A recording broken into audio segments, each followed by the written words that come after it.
ఆ రాష్ట్ర సదస్సు కూడా మీ అందరికీ కబురు అనేది వస్తుంది. రాష్ట్ర సదస్సుకి మనందరం కూడా హాజరు కావాల్సిన అవసరం ఉంది. అలాగే మన తాలూకు సమస్యలన్నీ కూడా పరిష్కరించాలని ఈ రోజు ధర్నా కార్యక్రమానికి అన్ని ప్రాంతాల నుంచి కూడా, జిల్లా నలుమూలల నుంచి కూడా మీరు అందరూ కూడా హాజరయ్యారు. మీ అందరికీ హృదయపూర్వక ధన్యవాదాలు. హృదయపూర్వక ధన్యవాదాలని తెలియజేస్తా ఉన్నాం. రాష్ట్ర ప్రభుత్వానికి కూడా మన సమస్యలు అనేది అనేకమైనవి ఉన్నాయి. మన సమస్యలు అనేది చాలా సౌకర్యాలు మనం పొందుతున్నాం, కానీ ఆ సౌకర్యాల తాలూకా విషయాలన్నీ కూడా మనకి తెలియజేస్తున్నారు, కానీ అవన్నీ కూడా అమలు చేయట్లే. ఈ రోజుకి పిఎఫ్ అనేది అమలు చేస్తున్నారు. పిఎఫ్ తాలూకా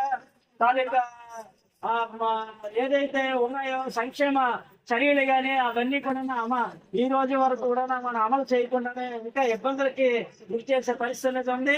దాదాపు 40 సంవత్సరాల నుంచి కూడా చాకరీ చేస్తున్నప్పటికీ కూడా ఈ రోజు కూడా వాళ్ళకి ఉద్యోగ పద్ధతి పడిపోయే పరిస్థితి ఉంది. ఈ రోజు కూడా మమ్మల్ని ఈటీలు కానీ టీచర్లు కానీ అక్కడ ఉన్న మేనేజర్ కంప్లైంట్లు పరిస్థితి ఈ రోజు కూడా దాపరించే పరిస్థితి అదే చాలా దౌర్భాగ్య పరిస్థితి మనం చూస్తా ఉన్నాం. దాదాపు కూడా మనకి మనం చూడకుండా ఈ రోజు చూసే పరిస్థితి వచ్చింది.